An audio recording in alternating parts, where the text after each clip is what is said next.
Você que está num deserto, que os recursos dos homens acabaram na tua vida, eu vim dizer que ainda tem o recurso de Deus, são intermináveis. Aquele tio que paga a tua universidade faleceu, mas Deus é um Deus ainda da provisão. Aquele médico que te disseram que era o último médico que ia resolver o problema da tua esterilidade, também não resolveu, mas Deus é o Deus que dá filhos a estériles. Tá sabendo? Então os recursos dos homens podem acabar, mas Deus ainda tem os seus recursos intermináveis. Intermináveis. Intermináveis. Jesus.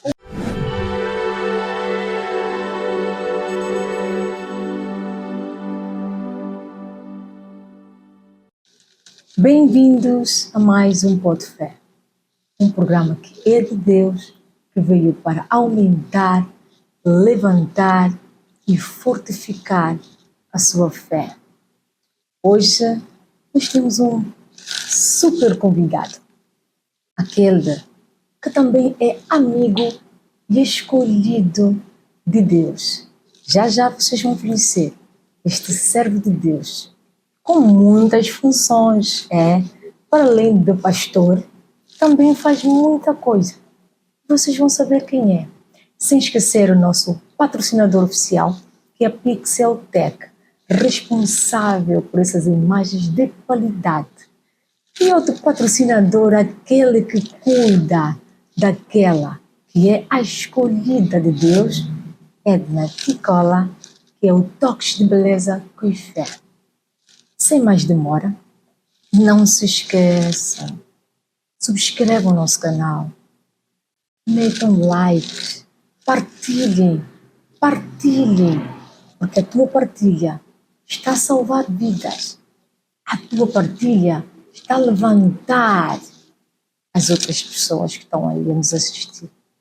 Não se esqueçam, o Espírito Santo manda e eu só obedeço. Hoje temos aqui o nosso convidado, ele que é pastor, é escritor, palestrante e muitas coisas. Ele melhor que ninguém vai se apresentar, mas tem o nome de Feliz Paulo. A paz, pastor. Paz, Senhor, serva de Deus. Muito obrigado por ter aceito o convite de Deus. Amém. Nós estamos muito felizes em te ter aqui. Uau, pensa. E sei que vai ter uma tarde magnífica. Quem é Feliz Paulo? Feliz Paulo é filho de Deus, né? É servo de Deus. Também meus pais biológicos são o pastor Mena Paulo, meu pai foi pastor, e a senhora Elizabeth Menga. Sou o caçula de 8 irmãos. Pela graça de Deus, sou também engenheiro. E há 3 anos que temos estado a pastorear uma igreja, que é a nossa congregação, o Ministério El Shammah Vasos Disponíveis. O ministério existe há mais de 12 anos por aí, mas a igreja tem 3 anos. Sou escritor também, né? E tenho um livro lançado e outro por lançar agora em outubro. E sou palestrante. E esse pequeno pregador que quer crescer todos os dias anunciando Cristo. Amém. Sou casado, tenho 5 filhos. Meus filhos são Nazariel Paulo, Jatiniel Paulo, o Naliel Paulo, o Azriel Paulo e o Jaziel Paulo. E a minha linda esposa é a Manuela Paulo. Uau, família grande e linda, super abençoada, sim, senhor. Pastor, como é que começa a sua caminhada? Como é que entra? Como é que aceita e conhece Cristo? Ok. Eu não consigo falar da minha caminhada cristã sem falar da minha família, né? Como já apresentei aqui, meu pai foi pastor, nesse momento já na Glória. E então eu cresci numa família cristã, né? Costuma dizer, eu ia para a igreja desde o ventre, né? Então, a minha mãe ia para a igreja, eu já ia. Então, cresci numa família cristã, já conhecia os princípios bíblicos desde criança, em casa, a palavra de Deus, escola dominical era quase que uma obrigação, e é a vida de uma família pastoral. Mas eu não conhecia Jesus, né? Fazia parte de uma família cristã, mas não conhecia Jesus de facto. E o meu pai, sendo pastor, ele Ele foi evangelista de chamado, na verdade. Ok. E pastor de função, né? Teve que liderar algumas paróquias, algumas igrejas, mas o seu chamado originalmente ele era evangelista. Então ele andava de várias cidades. Sim, sim. Só para Edna ter noção, meu pai teve 8 filhos e cada um nasceu numa cidade diferente por causa do trabalho ministerial, né? E dentre esses 8 filhos eu sou o 8º e eu nasci em Benguela, porque o meu pai começou a igreja em Benguela, propriamente no Lobito, a igreja batista, a igreja evangélica batista em Angola Ieba. Em Benguela começa com meu pai, ele que começou com a igreja lá, mas propriamente no Lobito. Então eu nasci lá, só que depois de alguns meses, creio, ele veio trabalhar para Luanda. Então eu não conheci Benguela, que era a minha terra natal, até aos 14 anos. E sempre me diziam, você nasceu em Benguela, Lobito, mas eu não conhecia. Aí meu pai é selecionado novamente para ir trabalhar em Benguela, só que agora na paróquia, na cidade de Benguela. Quer dizer, a igreja começa em Benguela, propriamente Lobito, Sim. mas depois ela se expande, Benguela, cidade, e também Bahia falta, e o meu pai volta 14 anos depois para liderar a igreja em Benguela. Ok. Então foi a oportunidade de eu conhecer a minha terra natal, né? Então aí os meus irmãos já mais crescidos, né, na universidade, outros já tinham casado. Então eu e um sobrinho que pela graça de Deus hoje entregou a vida, Jesus foi batizado hoje, né? E nós acompanhamos os pais para Benguela, né? Então lá em Benguela eu, filho de pastor, frequenta a igreja, tem que ir para o culto, e essa coisa toda, mas eu tive a graça de encontrar uma juventude em Benguela que era muito ativa, muito avivada.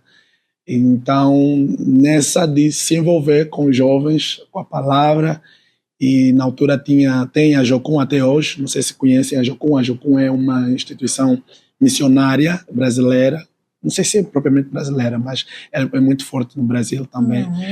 E eles realizavam acampamentos de adolescentes e de jovens. Então nós íamos para esses acampamentos com muita expectativa na altura. Estou a falar de 14 anos, 15 anos, por aí. Sim. E era sempre um divisor de águas os acampamentos. Quando você ia para lá, era impactado e via uma outra realidade de uma vida com Deus de facto. E você saía dali com o coração a arder. Eu quero viver para Jesus. Eu acho que eu ainda não conheço bem a Jesus. Aí vinha um acampamento, aí a pessoa tentava se firmar e depois voltava novamente. Aí vinha um outro acampamento, acendia novamente a chama. E eu quero acreditar que foi aí no 2º ou 3º acampamento que de facto eu entreguei a minha vida para Jesus. Percebi que não era acerca de ser filho de pastor, era acerca de morrer para Cristo e viver para Ele. Então eu creio que por aí os 15 anos, nós então entregamos a vida para Jesus, muito consciente, né, da transformação que estava a acontecer, apesar de ser adolescente. Por causa disso é que eu amo quando vou ministrar para adolescentes, porque eu acredito na palavra de Deus até na vida do adolescente. Porque o que eu sou hoje foi uma decisão tomada na adolescência, com muita consciência e muita responsabilidade, e que foi carregado até hoje, que acabei me tornando um pastor. Então sei que Deus pode falar para adolescentes, transformar a vida deles. Sei que nessa idade de 14, 12 anos, às vezes nós os pais estamos a olhar para ele, é uma criança ainda, não entende. Não, Deus pode transformar. E eu fui transformado adolescente, 14, 15 anos, aceitei Cristo e foi caminhando pela graça de Deus até hoje. Posso falar de mais um pouco, né, da trajetória até chegar aqui a caminhada até a decisão por do Ministério Pastoral, mas... Eu que vou perguntar, não é? Como descobriu que tem esse chamado pastoral? Exatamente. Independentemente de ter crescido, não é, no seio cristão, segundo o pastor, o seu pai foi pastor, mas como é que descobriu? Houve sinais? Certo. Bom, hoje consigo perceber algumas coisas mais, né? Mas, por exemplo, quando eu ia crescendo, eu sempre fui um menino muito educado, muito educado, estudioso. Aquele menino que é exemplo para os outros miúdos do bairro. Então, as mães, as vizinhas, vocês têm que ser como Feliz e tal. Eu amava muito futebol, né? Jogava muito futebol, tinha sonho de ser jogador até. E havia talento para isso, todo mundo via que esse aqui vai dar um grande jogador, né? Amava futebol. Mas aí, quando eu cresci, como eu disse, tinha esse elemento de eu ser um exemplo, sempre me indicavam como um exemplo os pais. E me lembro que havia algumas vizinhas, algumas tias, que já me diziam, você vai ser pastor, você é pastor, não sei o quê. Mas eu nunca considerei muito, nunca levei muito a peito. Então, foi passando até que eu vou para Benguela, vou me converter e começo então a frequentar a igreja agora sendo cristão, não sendo filho do pastor. Porque isso é o problema de muitos. Estão na igreja porque a família é religiosa, já cresceu mesmo na católica, já cresceu na batista, mas deixa então eu vou só na igreja. Mas ele não tem um encontro pessoal com Deus. Então, quando eu tenho esse encontro pessoal com Deus, aí as coisas mudam, né? Eu começo a me dedicar mais na juventude, participar dos cultos, entender realmente o que está sendo comunicado para a transformação da minha vida. Fui crescendo, criamos um grupo de amigos para oração, para estudar a palavra, e que tinha um grupo de líderes também que nos acompanhavam, e fomos crescendo assim, muita oração, jejum, atividades, evangelismo, essas coisas todas foram sendo implantada no nosso coração. Então, ao longo desse tempo, depois chega aquela fase que a pessoa quer entender. Eu estou aqui na igreja, já sou convertido, mas qual é o meu chamado? Exatamente. O que Deus quer que eu faça de facto? Aí começou aquela busca, né, diante do Senhor. Deus, qual é o meu chamado? Qual é o teu propósito para mim? Qual é o ministério? Os questionamentos. Sim, exatamente. Aí eu, na altura, na juventude, trabalhava na área de louvor. Dirigia o louvor nos cultos gerais, nos cultos da juventude. Então, esse lado do louvor começou a fluir. Aí, fui aprender a tocar guitarra, e compunha algumas músicas, algumas letras. E parece que Deus começou a comunicar isso. Eu comecei a entender que talvez Deus quer que eu trabalhe no ministério de louvor e adoração. Então, eu comecei a me inclinar para isso. Só que logo nesse momento que eu começo a tentar me inclinar seriamente para o chamado para o Ministério de Louvor e Adoração, acendeu uma chama de oração e uma chama de leitura da palavra de forma muito intensa, muito constante. Então eu comecei a inclinar muito para a palavra. Mas aí na juventude, naquela altura, nós tínhamos... era um grande privilégio se te selecionassem para moderar. Hoje eu falo para os meus filhos na igreja, você te colocam para moderar e leva de forma leviana. No meu tempo, te selecionam para moderar, é um grande privilégio. Você ficava 2 semanas a se preparar em oração para moderar um culto da juventude. Então, quando começamos a ser selecionados como aqueles adolescentes que estavam a crescer bem, então eu fui sendo colocado com algumas responsabilidades. Me puxaram na liderança dos jovens, só tinha 17 anos na altura, e começaram a me selecionar para liderar os cultos, né, moderar. E aí depois também começaram a ver, não, vamos escalar para uma pregação. Aí escalam para uma pregação e foi uma explosão, né? O pessoal não esperava e a minha performance foi muito boa.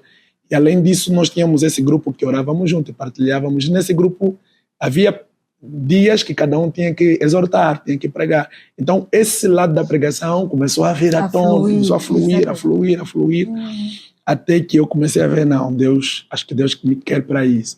E aí, nessa altura, meu pai ainda está vivo, e eu me lembro que, assim, ele chegou de assistir uma única minha pregação, numa vigília, assim, e eu preguei, e foi, assim, algo muito abençoado naquela vigília. Eu acho que a partir daquela vigília, eu também aí comecei a perceber que o ministério aqui, para a palavra, né? Não propriamente o ministério pastoral, mas um ministério para a palavra começou a acender e comecei a dar mais atenção a isso. Decidi ler a Bíblia do princípio ao fim, li ela 4 vezes, do princípio ao fim. Quer dizer que este também é um dos sinais, não é, daqueles que são escolhidos. Sim. A sede da palavra. Sim. Porque há muitos questionamentos. Como eu vou saber que sou escolhido?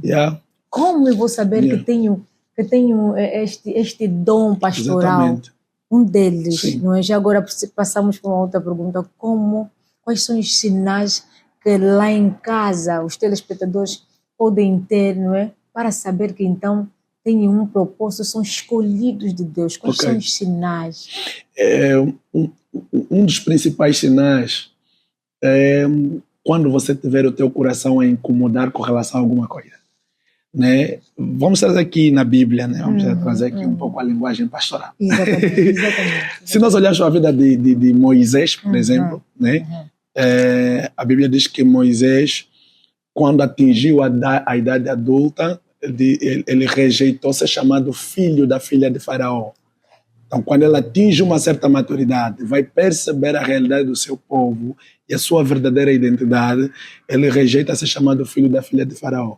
E começa agora a criar condições de tirar o seu povo da escravidão. Aquilo começou a incomodar, a escravidão do seu povo começou a incomodar.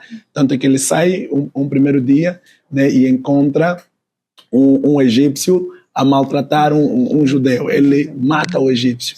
No dia seguinte sai e encontra 2 judeus a discutirem. E aí ele diz, mas tenta acudir à luta. E o outro diz, você quer me matar como mataste o egípcio? Porque ele fez na escondida. Ele disse, as vocês deram conta disso e vai ser um problema. E Moisés então foge. Então, essa fome de Moisés de querer ver o seu povo a sair da escravidão, o seu povo bem, era um sinal de que Deus estava a lhe chamar, de que Deus estava a lhe separar. E Moisés tinha essa característica, né, de se preocupar com os outros. Tanto o outro lugar que ele foi, encontrou as meninas a tirarem água e algumas pessoas a incomodar. Ele lutou contra aquelas pessoas, defendeu as meninas e tirou água para eles. E essas meninas deram testemunho de Moisés e Moisés foi viver na casa deles, na casa de Jetro, no caso. E cresceu ali. Jetro foi o mentor de Moisés, né? E ele foi crescendo. E um dos dias, apacentando as ovelhas de Jetro, a Bíblia diz que ele chegou ao extremo do deserto. Gosto dessa expressão, ao extremo do deserto. Existem pessoas que ainda não chegaram ao extremo do deserto. No dia que você chegar ao extremo do deserto, Deus te vai aparecer. Então Moisés chegou ao extremo do deserto, e quando ele chega ao extremo do deserto, ele vê uma sarça ardendo sem ser consumida. Ele diz, mas eu passo todos os dias aqui, mas essa sarça nunca vi assim. Não, vou me aproximar. Uma das coisas, dos sinais também do chamado, é aquilo que te atrai. Você começa a ter uma fome por alguma coisa. E às vezes é uma fome que as pessoas à tua volta não têm. Só você está a sentir isso. Só você está a perceber isso. Só você tem o coração a arder nesse sentido. Aí Moisés se aproxima, e quando ele se aproxima, Deus começa a falar com ele. Então, essa fome, essa sede, aquilo que te incomoda, vai começar a trazer a linguagem de Deus para você. Deus vai começar a falar contigo com clareza. E foi o que aconteceu com Moisés. Deus agora começou a falar com ele. Vamos dizer, Deus estabeleceu agora o chamado de Deus na vida de Moisés. Disse, olha, eu tenho visto o meu povo, tenho ouvido o seu clamor, conheci os seus problemas. 4, desci para livrá-lo da mão dos seus inimigos. Vem agora e eu te enviarei. Esse é o chamado de Moisés. Vai para o Egito e tira o povo de Israel. Quer dizer, até ele chegar nesse ponto para perceber que o chamado era esse, teve a revolta, teve se preocupar com os outros, teve a questão de ser atraído pela sarça, e até então Deus falar com ele claramente qual era o seu chamado. Então não se desanime. Se há uma fome no teu coração, deixa isso crescer. Se há alguma coisa que te atrai, se envolve a ela. No meio disso, Deus vai começar a falar e vai trazer clareza naquilo que você tem que fazer dentro da sua alma. Amém, glória a Deus. Você que está em casa, acredito que você tenha percebido, porque o pastor Feliz foi bem explícito. Muitas vezes aquilo que te consome, é aí onde está o teu propósito. Então pergunta, qualquer dúvida também podes perguntar a Deus. Joelha, ora, jejua, que Deus é aquele que responde, é aquele que fala. E tocando neste ponto, eu ia aproveitar e perguntar no pastor Feliz, porque muita gente hoje em dia diz que Deus já não fala. O Deus que falava era aquele Deus da Bíblia, do tempo de Moisés. Deus ainda fala, pastor Feliz? Deus fala, está a falar conosco nesse momento. Deus fala.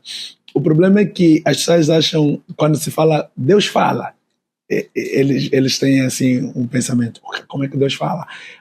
Ele quer ouvir uma voz audível, né? Você falou com Deus? Como assim Deus falou contigo?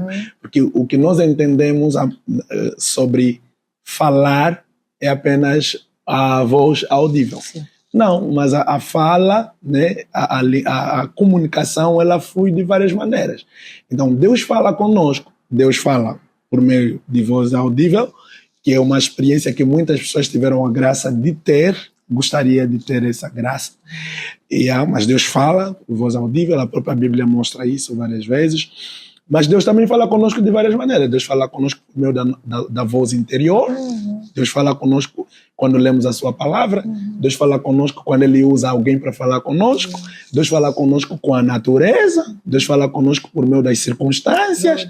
Deus fala conosco de várias maneiras. Nós é que temos que ter o ouvido para perceber a fala de Deus. Eu gosto muito da história de Samuel, a chamada de Samuel, Edna. A Bíblia diz que Deus chamou a Samuel.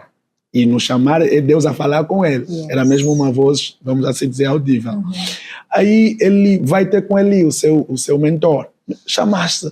Ele disse, não, te chamei. Ele vai a segunda vez, volta. Deus chama novamente, volta de novo. Ele me chamaste, não te chamei. Vai a terceira.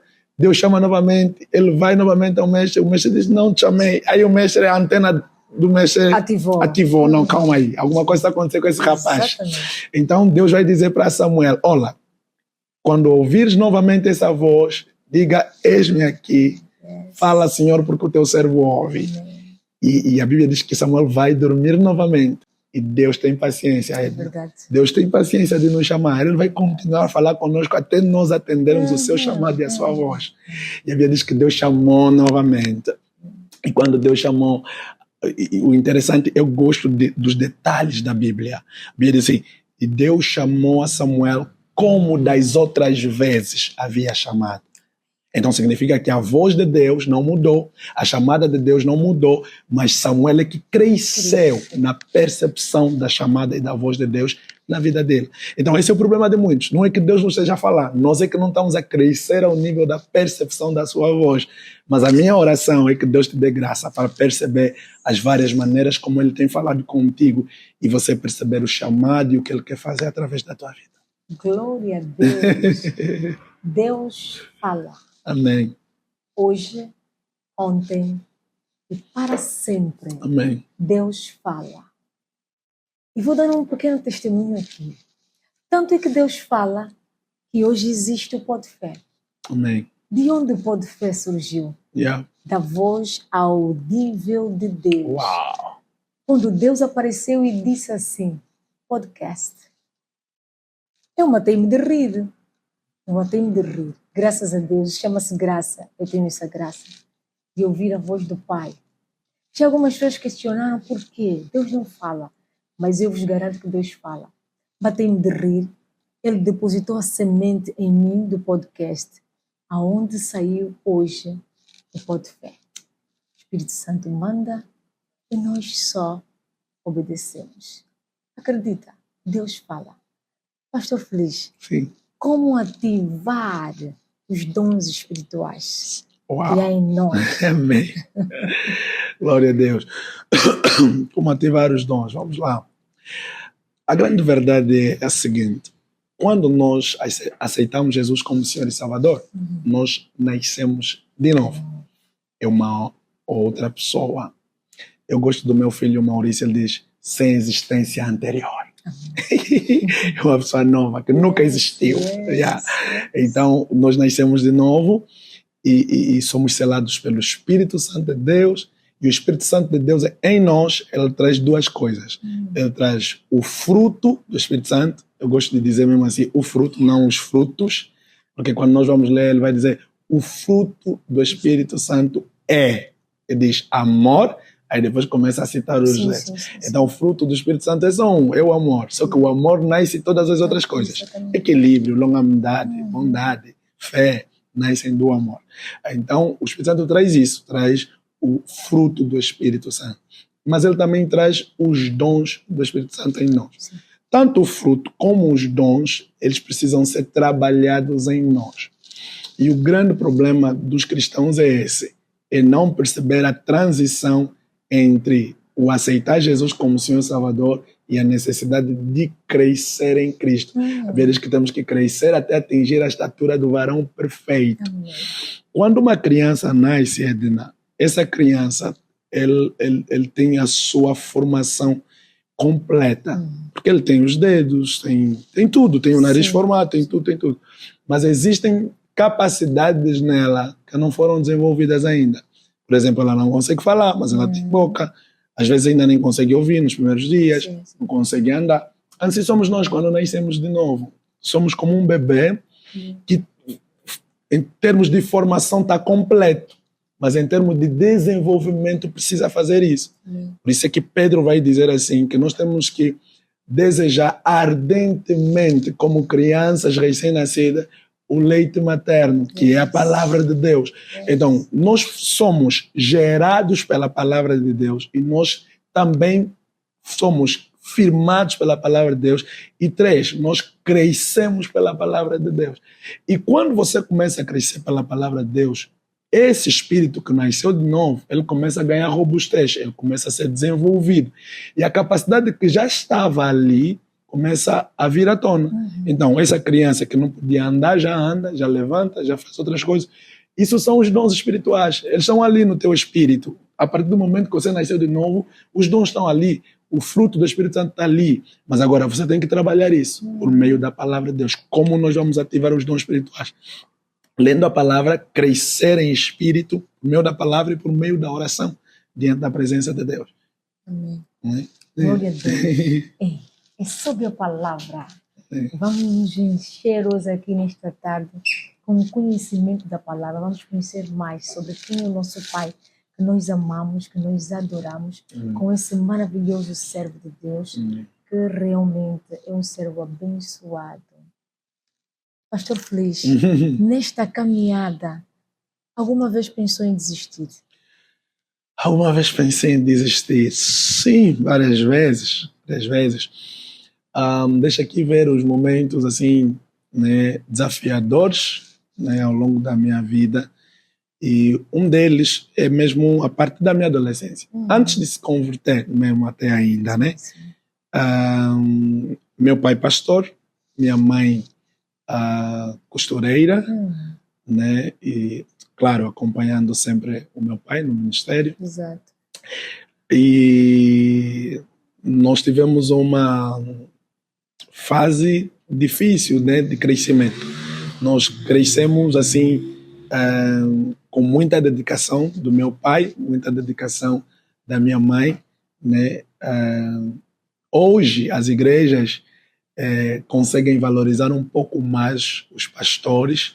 Lá atrás isso não era assim, né? Os pastores tinham uma vida um pouco muito difícil mesmo, sim, né? Apertada e tudo mais.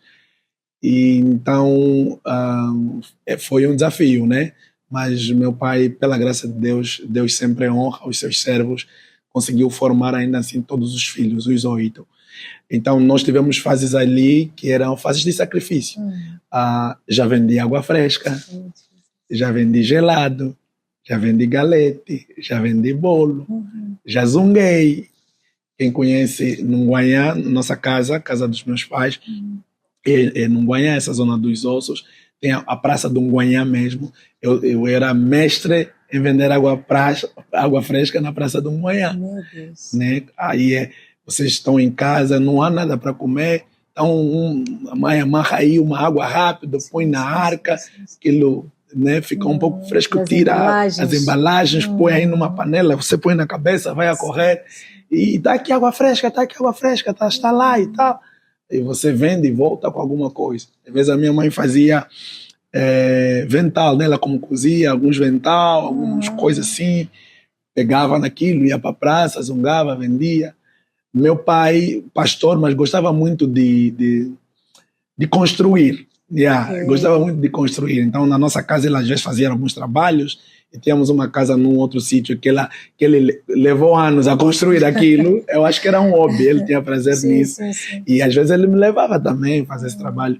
E eu me lembro que naquela altura, às vezes na praça, as senhoras compravam aqueles sacos de cimento, né, que sai lá o cimento. Sim, sim, Aqueles sim, sacos, sim, as exato. senhoras compravam aquilo para meter peixe frito, para meter outras coisas. Então, nós descobrimos, desculpa, que aquilo era vendido. Ok. Eu já vendi aquilo Oh, várias vezes. sim, sim, Então, meu sim. pai está a comprar saco de cimento, está a bater os blocos, eu estou aí a ajudar, mas eu estou na expectativa, para esses 4 sacos, 5, depois de terminar, vou pegar Vou e vou vender. vender para conseguir alguma coisa.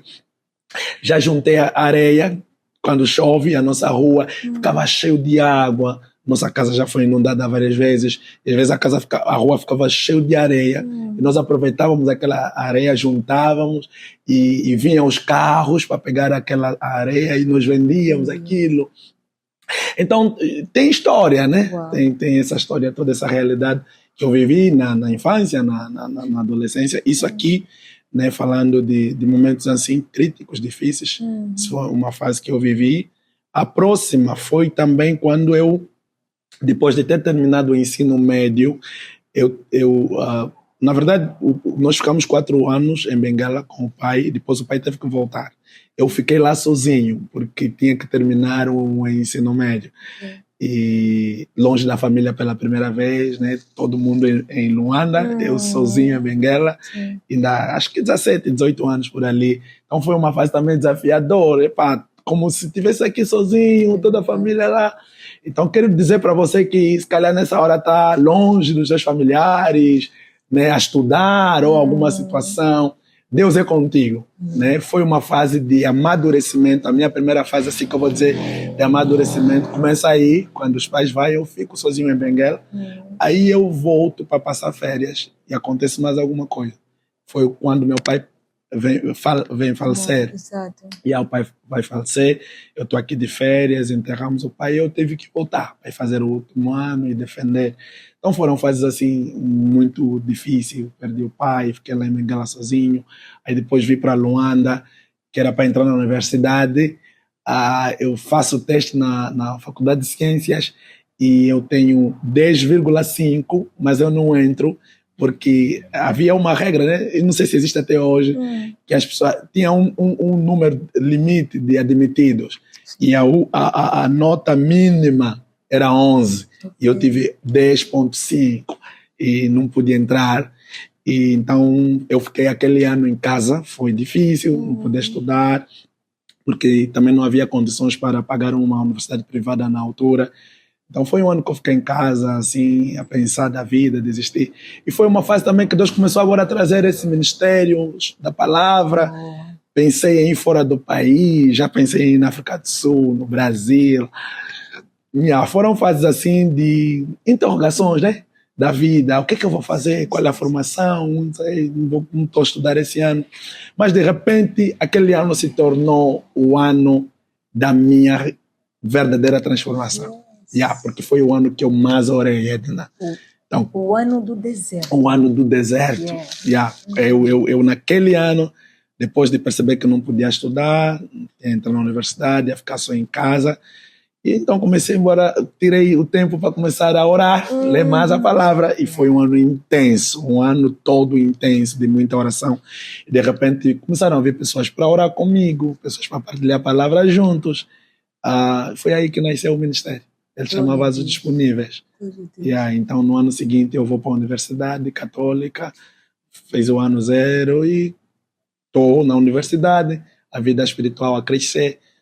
Comecei a trabalhar na juventude daqui da Ieba do Hoje Ainda, com muita dedicação na área de enquadramento espiritual, sendo um exemplo para jovens, e havia assim uma admiração de alguém de 18, 17, 18 anos a pregar a palavra com aquela intensidade, porque de Benguela para aqui eu trouxe mesmo um fogo de muita coisa que eu tinha aprendido, da vida mesmo, a comunhão com Deus. Então eu estava a praticar isso no seio dos irmãos, e muita gente começou a se espelhar, queria aprender, me tinha como exemplo, e fomos influenciando essa juventude, e aí comecei a crescer na palavra. Convida para pregar aqui, convida para pregar ali.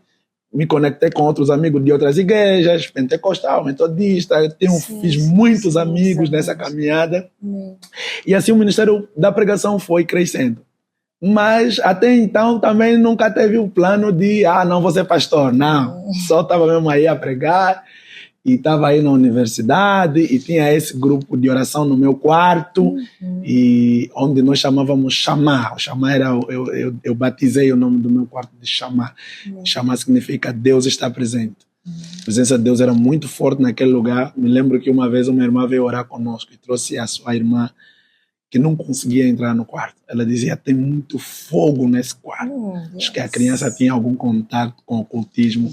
E então aquele quarto era um lugar onde fomos forjados por Deus, trabalhados por Deus. Era muita presença de Deus ali. Então aquele ano foi um ano extraordinário, né? Apesar de ser o ano do deserto. Exatamente.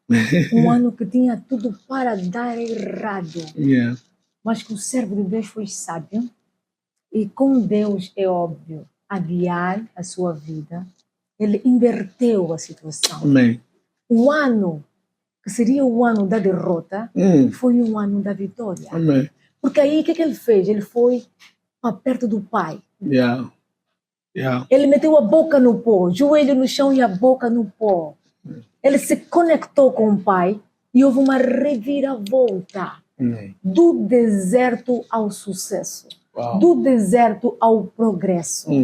Então você que está aí, que vai ter acesso a este vídeo, este deserto não vai te matar. Amém. Este deserto não é para te matar. Amém. É para você virar a chave. É para você sair daí.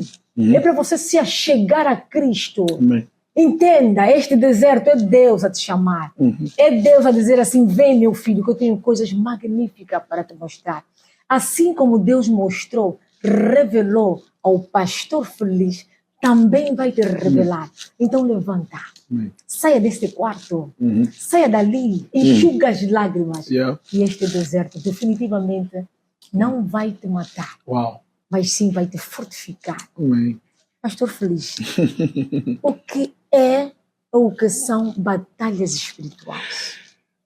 Queria falar um pouco sobre o deserto. À vontade, pastor feliz. O Espírito Santo manda e nós só obedecemos. Olha só, um dos desertos mais conhecidos da história da humanidade é o deserto que o povo de Israel passou. Né? E eu gosto da maneira como começa esse deserto, porque a Bíblia diz que Deus tirou o povo de Israel do Egito com o projeto de lhes levar para a terra prometida.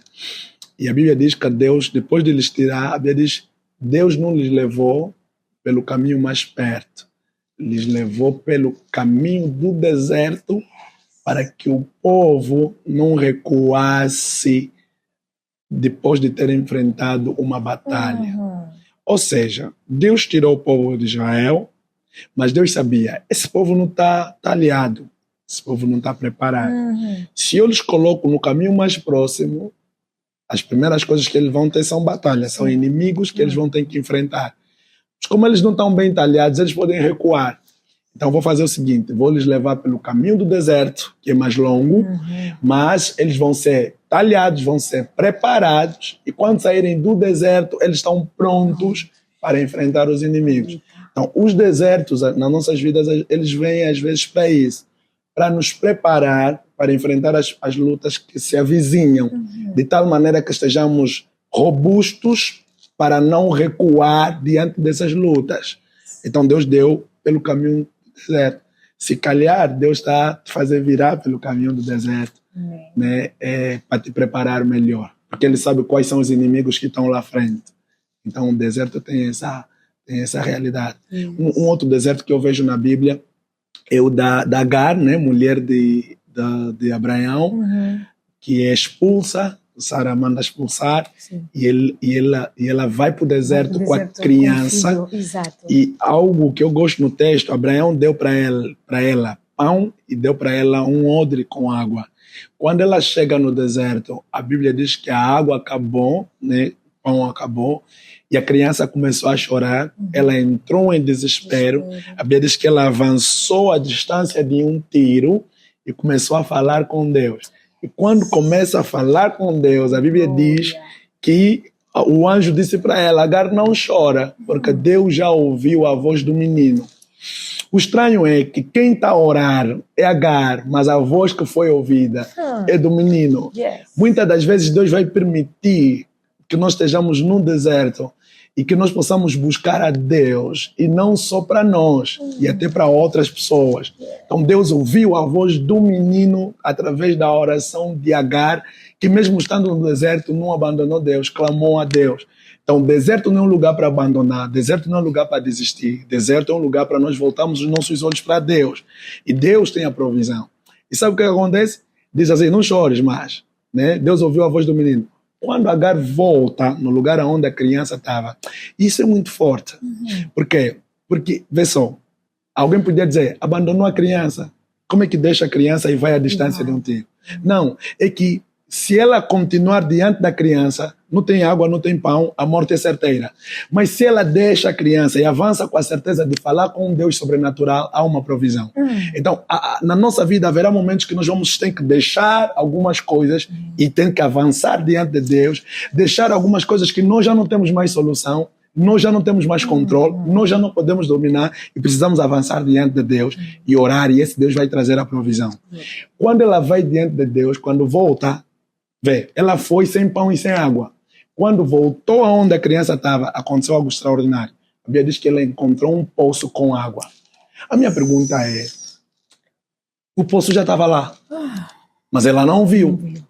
Há um recurso da parte de Deus que está ao nosso lado enquanto estamos no deserto. Num lugar onde nós não temos saída, não temos solução. Só nós é que não estamos a ver, mas Deus tem. Então precisamos nos achegar diante de Deus. Ele vai revelar as soluções e os recursos que estão ao nosso lado enquanto nós estamos no deserto. E a Bíblia diz que ela encontrou um poço com água. E eu gosto disso, por quê? Porque Abraão lhe deu pão e Abraão lhe deu um vaso com água. Mas esse pão e água acabou. Quando ela foi ter com Deus, não encontrou uma metade de pão e não encontrou um pote com água. Encontrou um vaso. Ou encontrou um poço com água.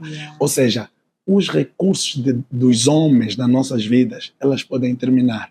Mas os recursos de Deus são intermináveis. Amém. Então, confia no pai, na mãe, no tio, tá bom. Mas confia acima de tudo a Deus. Amém. Porque os recursos dos homens podem terminar, mas o recurso de Deus não termina. Glória a Deus. Yes. Você que está num deserto, que os recursos dos homens acabaram na tua vida, eu vim dizer que ainda tem o recurso de Deus, são intermináveis.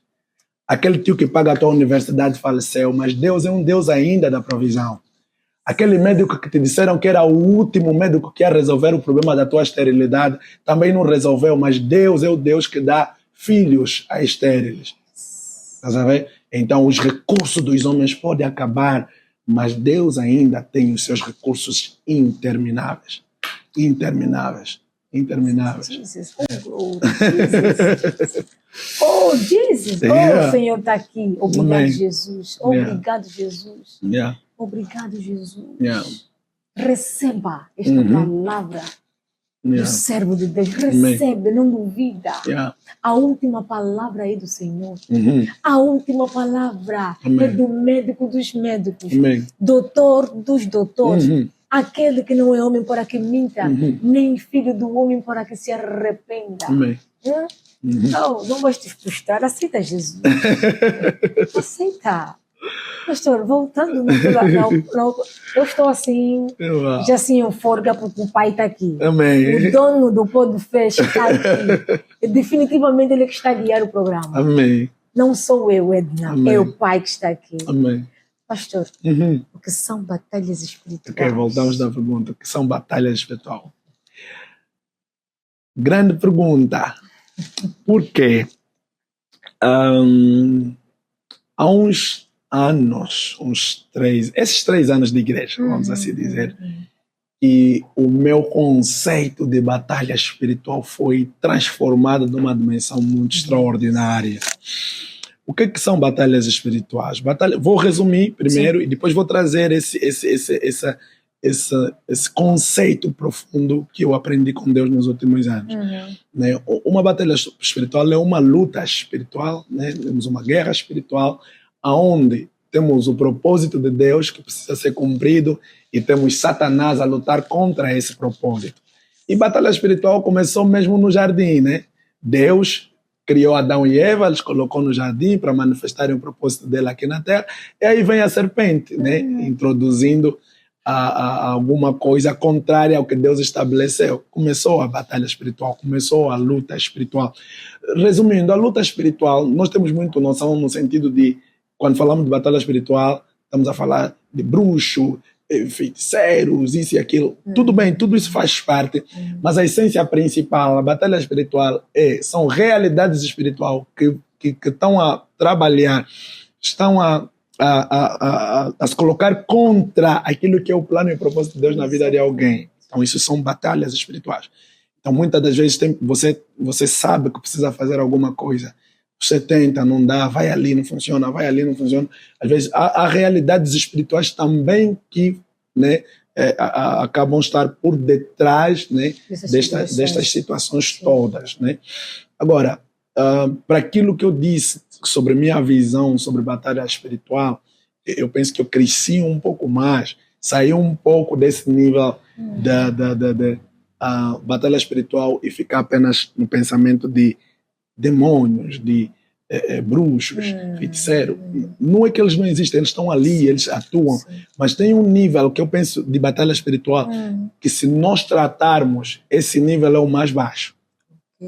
É o mais baixo.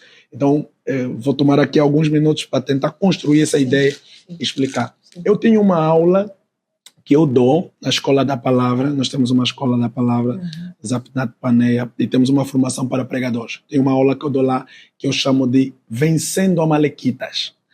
O que é isso, Vencendo Amalequitas? Amalequitas, eles, é um nome que nasceu do nome Amaleque. Amaleque é filho, vou resumir, é filho de Elifaz. Elifaz é filho de Esaú. Só que Esaú teve Elifaz, e esse Elifaz fez um filho com uma concubina e nasceram Amaleque. E da Amaleque descenderam os Amalequitas. Ok? Então, esses Amalequitas, se nós estudarmos na palavra de Deus, vamos perceber que a Bíblia diz que quando o povo de Israel sai do Egito, quando eles entram para o deserto, capítulo número 17 de Êxodo, versículo 8, a Bíblia diz: então veio o Amaleque e lutou contra Israel. Então, Israel sai do Egito e o primeiro inimigo que lhes aparece é Amaleque. Tanto que na própria Bíblia, em Deuteronômio, falam que Amaleque é a primícia das nações. Por que chamam de primícia das nações? Porque foi o primeiro povo que saiu lutando contra Israel depois de eles terem saído do Egito. Então Amaleque ataca Israel. Mas para atacar, quando Israel percebe esse ataque, a Bíblia diz que Moisés sobe no monte, sobe com Arão e Ur, pede a Josué que com o povo lutasse contra os Amaleque. Só que a Bíblia diz, enquanto eles estão nessa guerra, quando Moisés levanta a mão, Israel lá embaixo vence. Quando Moisés baixa a mão, Israel perde. Então eles tomaram a ideia, Moisés sentou numa pedra, Arão e Ur pegaram a mão dele firme, e a Bíblia diz que Israel venceu com Josué lá embaixo, a fio de espada ao pôr do sol. Mataram os Amalequitas e venceram essa batalha. Aquilo que eram batalhas físicas para eles, para nós representam batalhas espirituais. Então nós temos que ver como é que eles venceram aquela batalha física e tirar as lições espirituais lá para nós vencermos as nossas batalhas espirituais. Mas antes temos que perceber quem é Amaleque que estava a fazer aquela batalha. Porque alguém podia aqui designar Amaleque como bruxo, feiticeiro, e essas todas as situações, Satanás, demônios, mas o significado e a representação de Amaleque, biblicamente, doutrinariamente bem enquadrado, não tem nada a ver com isso. E a pergunta, se calhar que a Edna faria, seria, tem a ver com o quê? Exato. Que batalha espiritual é essa que não estão lá os demônios, e não estão lá os bruxos, feiticeiros, não está Satanás? E eu explico construindo a ideia. Eu disse que Amaleque era filho de quem? De Elifaz, que fez com uma concubina. Sim. Uma concubina não é a mulher legítima. Né? Não é a mulher legítima. Então, Esaú é irmão de quem? De Jacó. Jacó é eleito, né? Escolhido, separado por Deus antes do ventre. E Esaú é o primogênito. Na regra, Esaú que tem que receber a bênção da primogenitura, porque é o primeiro filho. Mas a Bíblia diz que um dia ele veio da caça, ele veio com fome, né? E encontrou que Jacó tinha feito um guisado. E aí ele pede o guisado ao Jacó. Jacó diz, não vou te dar. Não, me dê só e eu vou te dar a bênção da primogenitura. E o que me importa essa bênção da primogenitura? Eu tenho fome, eu vou morrer. Sim. Nesse dia, a Bíblia diz que Esaú desprezou a sua bênção da primogenitura. Mas desprezou por causa de quê? Por causa de um prato de comida. O que significa? Esaú valorizou mais a carne do que propriamente a bênção espiritual.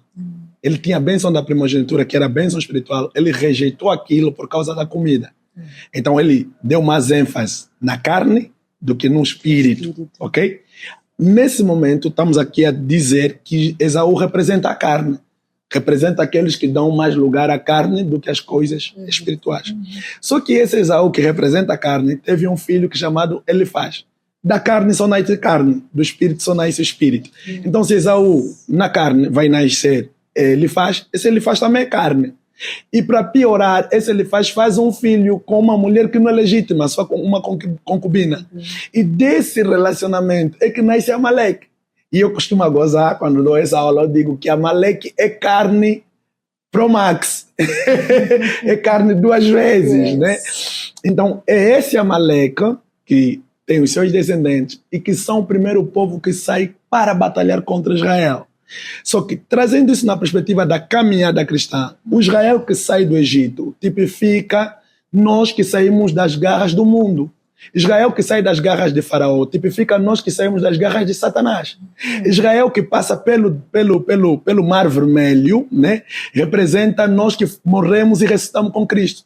Porque 1 Coríntios 10 está a dizer que Israel, quando passou no mar, eles foram batizados no mar e na nuvem. Então a passagem deles pelo Mar Vermelho era um batismo. E o batismo é morrer e ressuscitar com Cristo. E é isso que acontece conosco. Quando nós saímos do Egito, saímos da garra de Satanás, saímos do mundo e morremos e ressuscitamos com Cristo, quando sai do Mar Vermelho, entra para o deserto. E o deserto tipifica o mundo, sistema, o mundo em que nós caminhamos. Jesus disse, estão no mundo, mas não somos do mundo. Então, aqui nós estamos a andar, estamos a caminhar. Só que quando Israel entra para essa realidade, depois de passar o Mar Vermelho, o primeiro inimigo que aparece é Amaleque. Então essa é a realidade daqueles que aceitam Jesus, que se convertem. Então logo que eles se convertem, nascem de novo, aceitam Jesus, o seu primeiro inimigo é a sua própria carne. Então o inimigo principal não é o diabo, nem é o pecado, nem é os demônios, ok? Nem é o mundo em si, é a tua carne. Por isso é que a tua carne luta contigo. A Bíblia diz que o espírito é forte, mas a carne está fraca. Se nós vencermos na carne, vencemos no espírito, a carne, nós vamos vencer todas as outras realidades.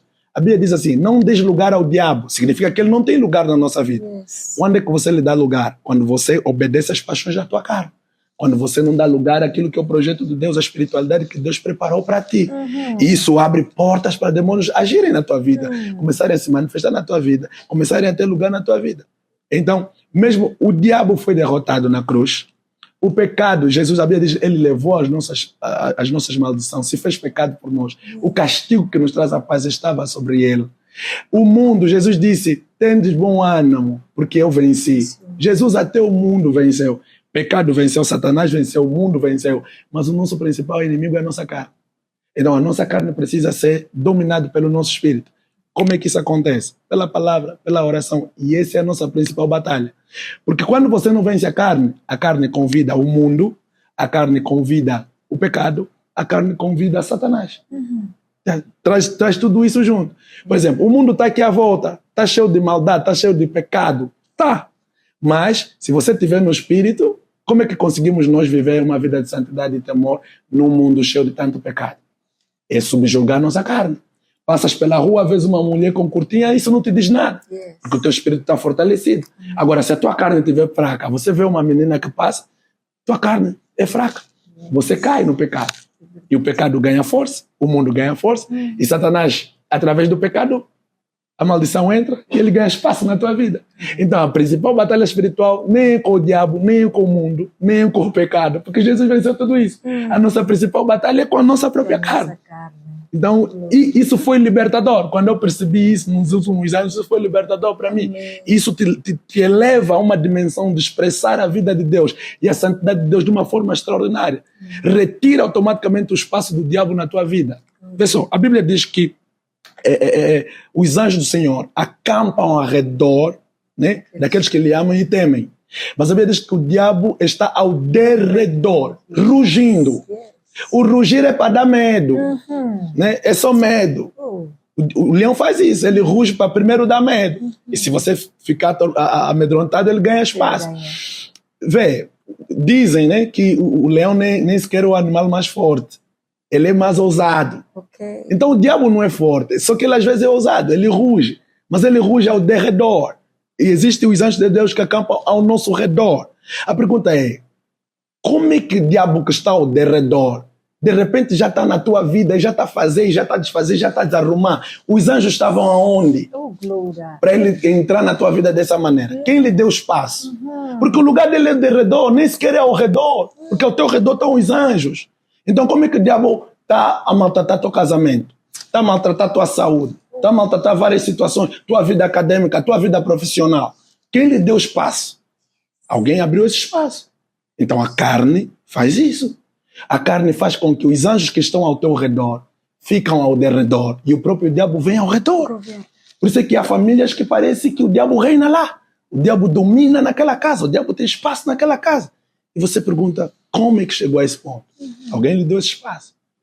Porque o lugar dele não é aí, ele está ao derredor. Ao redor estão os anjos. Né? Como dizem, nós mesmos que abrimos a porta. Então a principal batalha é espiritual, é contra a nossa carne. Vamos na palavra, vamos orar. Não ignoramos os demônios, mas se nós avançarmos para esse nível de batalha espiritual, tá muita coisa fica resolvida. Oh, glória! Aula dada. O Espírito Santo manda e nós só obedecemos. Que programa é este? Um programa super abençoado, com um homem que tem o dom da palavra, sim. É um dos espíritos lindos e magníficos que Deus atribuiu nesse servo brilhante, que é um servo de Deus. Pastor, certo. O que é a fé para si? O que é a fé? Primeiro, o conceito de fé é extenso. Né? É extenso e normalmente as pessoas, quando se fala de fé, entendem como que é alguma coisa que nós precisamos ter para tirar alguma coisa de Deus. E aí, mas eu penso que é uma definição, uma visão um pouco reduzida sobre fé. Por exemplo, na Bíblia, quando você encontra a fé, também está falando da caminhada cristã. A fé tem a ver com a caminhada cristã. A fé tem a ver com a piedade. A nossa devoção a Deus também é chamada de fé. Por exemplo, a fé dos santos na igreja X, a fé... Quando Paulo está falando assim, a fé não está a falar de algo que precisamos ter para tirar algo de Deus, mas está a falar da nossa devoção, da nossa piedade, da nossa caminhada cristã. Também simboliza a fé. E também temos a fé no sentido de o meio, né, de nós nos conectarmos a Deus. Né? Por exemplo, a Bíblia diz que nós somos salvos pela graça, né, mediante a fé em Cristo Jesus. Então, por meio da fé, é que nós somos salvos, né? Pela graça de Deus nas nossas vidas. Então, a fé, no contexto da espiritualidade, ocupa várias vertentes. Mas trazendo aqui uma definição que eu posso trazer, eu gosto muito da tradução da King James, que fala sobre a fé. Ele diz que a fé é a substância das coisas que se espera. Ok? Substância. O que é uma substância? A substância é toda aquela realidade que compõe um corpo. Ou seja, o que faz essa cadeira ser como ela é a substância, né, que compõe essa cadeira, que faz esse corpo que é essa cadeira. Então, a substância é a essência de qualquer coisa. Então, o que é a fé? A fé é a essência que produz qualquer coisa ao nível do espírito que nós queremos buscar da parte de Deus. Essa é a fé. Por isso é que a Bíblia diz que sem fé é impossível agradar a Deus. Ou seja, não tem como produzir um corpo se você não tem a substância desse corpo. Então, a fé é a substância das coisas que não se veem, das coisas que se esperam, a certeza dessas coisas. É a fé, a substância dessas coisas. Porque você não vê, mas a fé é a substância delas. Então, o que vai fazer esse corpo ser corpo é a substância dela. O que vai fazer a tua cura se manifestar fisicamente no teu corpo é a substância dessa cura. E a substância é a fé. A fé é a substância. Então, era essa definição que eu quis trazer aqui sobre fé, que a fé é a substância das coisas que nós esperamos. É a substância, é a certeza das coisas que nós não vemos, né? Ela é que sustenta, ela é que dá, né, a realidade. Trazendo aqui alguns exemplos bíblicos, né? A mulher do fluxo de sangue, né? A Bíblia diz que ela gastou tudo que tinha na mão dos médicos, mas foi a pior. Mas a Bíblia diz, ouvindo falar de Jesus, ela foi entre a multidão e dizia consigo mesma, se tão somente eu tocar nas suas vestes, eu ficarei curada. Então, deixa eu construir aqui a realidade disso. A mulher já gastou tudo que tinha, já não tinha mais nada, quase que já não tinha esperança, talvez já tenha desistido, mas a Bíblia diz que ela ouviu falar de Jesus. A pergunta é, ouviu o quê? Mas ouviu que Jesus cura, Jesus liberta, Jesus faz isso, Jesus faz aquilo. Então, aquilo que ela foi ouvindo causou algo, porque a Bíblia diz que a fé vem pelo ouvir e ouvir a palavra de Deus. Então, naquilo que ela foi ouvindo, ela construiu uma fé. E ela disse, eu vou agir, porque a fé sem obra é morta. Então, ela se levanta, talvez com dores, e se coloca no meio da multidão, e a Bíblia diz que ela toca em Jesus. A Bíblia diz que Jesus para e diz, alguém me tocou. As pessoas voltam e dizem, mas como te tocou? Se há uma multidão aqui. Jesus disse, não, saiu virtude de mim. Então a fé, ela vem pela palavra de Deus e a fé é o meio para nós tocarmos e tirarmos alguma coisa de Deus. Então Jesus disse, saiu virtude de mim, saiu o poder. Né? Então é isso que precisamos entender, né? Sobre a fé, ela é a substância, mas essa substância vem pelo ouvir a palavra de Deus. Gosto de Jesus quando vai diante da figueira, né, que ele vê, ele diz, tem aí folhas, vou chegar para tirar alguma coisa. Quando Jesus chega e vê que não tinha frutos, amaldiçoa a figueira, a Bíblia diz que naquela mesma hora a figueira secou. Mas num outro evangelho diz que no dia seguinte os discípulos deram conta que a figueira secou. A pergunta é, quem está a falar a verdade? A figueira secou na hora ou a figueira secou no dia seguinte? Só que nós precisamos entender a maneira como cada um dos evangelistas escreveu os evangelhos. Cada um escreveu numa perspectiva. Por exemplo, o livro de Mateus, Mateus escreveu e apresentou Jesus como leão. Jesus é rei no livro de Mateus. Você vai ver muitos aspectos sobre reinado em Jesus é apresentado no livro de Mateus. Lucas escreveu Jesus como homem, muitos aspectos de homem, Lucas é que apresenta. Marcos escreveu Jesus como servos, o servo como aspecto de servo, Jesus é visto em Marcos. E João escreveu Jesus como o divino, como Deus. Por exemplo, o livro de João não fala do nascimento de Jesus. Por quê? Porque Jesus em João está se apresentado como Deus. Ninguém nasce Deus. Livro de João não fala de tentação de Jesus. Ninguém tenta Deus. Estás a ver? Livro de João não fala do crescimento de Jesus. Deus não cresce. Ele é tremendo. Né? O livro de Marcos fala mais de Jesus como servo. Em Marcos, Jesus está mais a trabalhar do que a falar. Você vai ver só milagres quase, né? Em Marcos. Porque Jesus está mais a trabalhar. Porque um verdadeiro servo, e isso é uma lição para nós, fala menos e trabalha mais. E hoje temos servos falando muito e trabalhando pouco. Enquanto que a seara é grande, temos muito trabalho para fazer e pouco para falar. E se vamos falar, que seja para trabalhar. Então Jesus em Marcos é um servo que está a trabalhar. E em Lucas ele é o homem. Por isso é que Lucas traz os detalhes da tentação, de como é que ele cresceu, da família, quando ele perdeu. Ele vai trazer todos esses elementos, porque ele é apresentado dessa maneira. Então essa é a realidade que precisamos perceber, né? Sobre a palavra de Deus, e essa mulher ouviu essa verdade sobre Jesus. Ela teve essa revelação. Isso desbloqueou tudo que precisava ser desbloqueado. Né? Então precisamos ter uma visão correta de Jesus, e o ouvir de Jesus, essa fé aumenta. E quando essa fé aumenta, os resultados são extraordinários. Amém. Há mais um episódio. Paulo está a pregar, e a Bíblia diz que está muita gente a ouvir, e a Bíblia diz que na medida que Paulo pregava, viu um menino que era coxo. A Bíblia diz, vendo que tinha fé para ser curado, lhe disse, levanta-te. Não, temos que analisar o cenário completo. Na verdade, o que aconteceu é que Paulo está a pregar, e a pregação de Paulo começou a produzir uma fé naquele rapaz, e Paulo conseguiu perceber essa fé. A fé é perceptível. Chega a uma dimensão da fé que ela se torna perceptível. E Paulo está dizendo ao homem, levanta-te e anda, e ele andou. Mas isso foi produzido por meio da palavra.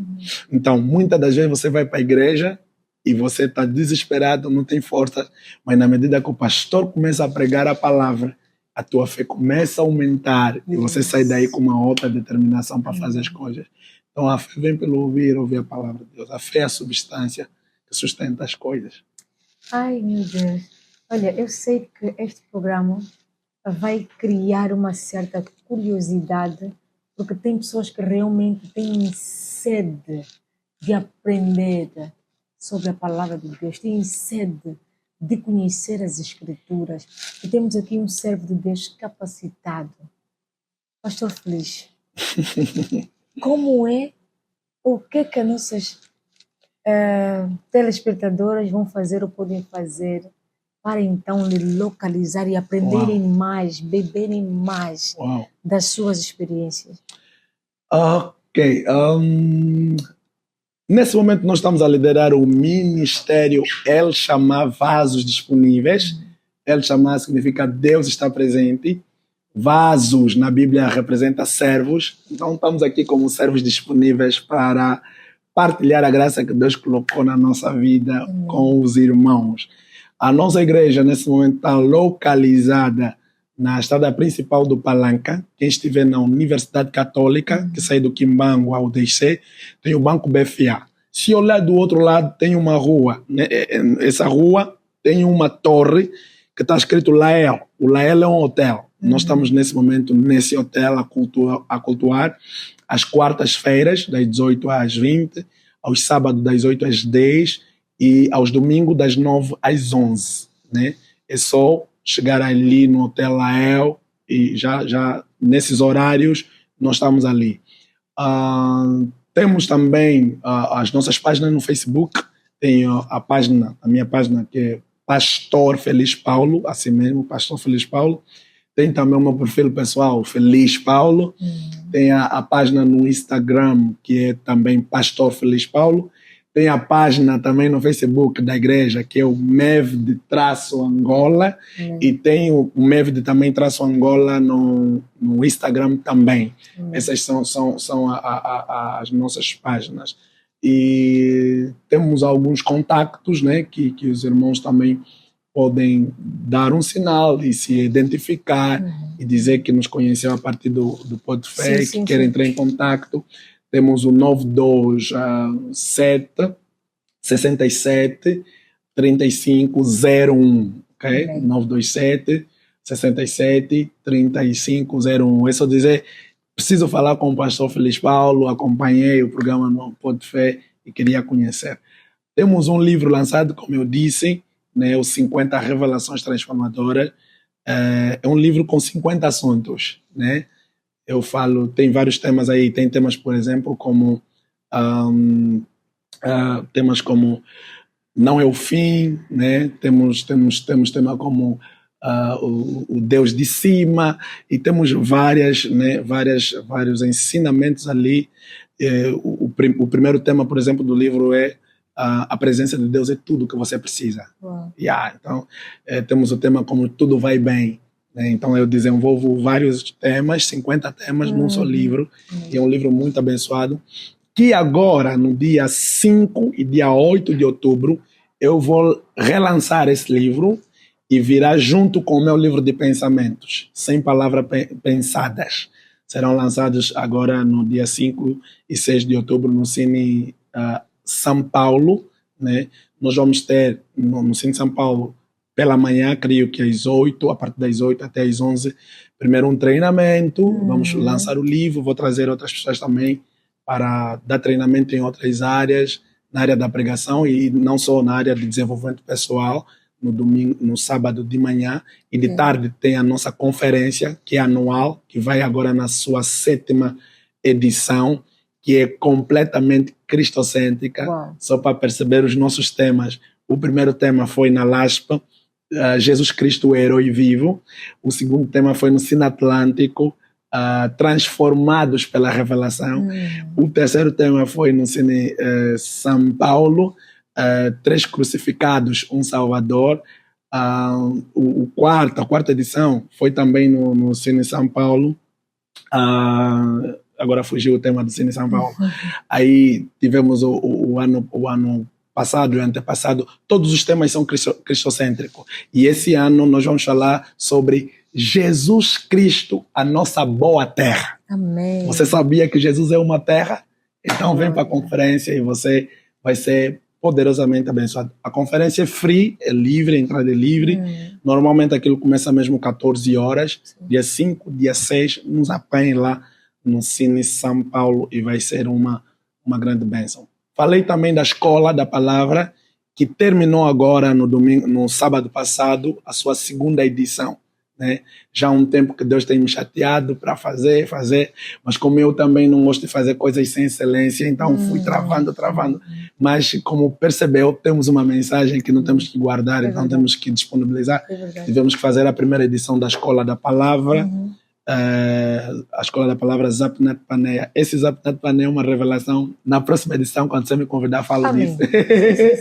Sim. Vamos sim, vai ter a próxima edição, a 2ª temporada. E temos a formação para pregadores, que acontece durante 3 meses. Fizemos a 1ª turma, agora no domingo terminamos a 2ª turma. Boa. Então estamos a ver se vamos fazer também já a 3ª turma. Tem sido tremendo. Tudo que falamos aqui na escola é mesmo devagar. Exato. E tem sido transformador. Tudo por etapa, não é? E chegou a etapa de nós fecharmos, encerrarmos mais um programa. Foi um programa muito, mas muito abençoado, de muito aprendizado, onde o pastor Feliz deixou aqui várias chaves mesmo. Eu estou aqui, fui desbloqueada. Passavam coisas na minha mente que o pastor Feliz, com a sua graça, a sua sabedoria, conseguiu me dar a chave. Eu acessei esta porta. Então curta a nossa página, partilhe o máximo, faça com que essa mensagem chegue nos 4 cantos do mundo. A tua partilha está a salvar vida. Subscreva o nosso canal, sugere o nosso canal a mais pessoas. O Espírito Santo manda e nós só obedecemos. Chegamos a mais um final do nosso programa Pode Fé. Aquele que é um programa que veio para levantar, enaltecer, fortificar a sua fé. Até o próximo programa. Fiquem com Deus. Beijinhos nos vossos corações.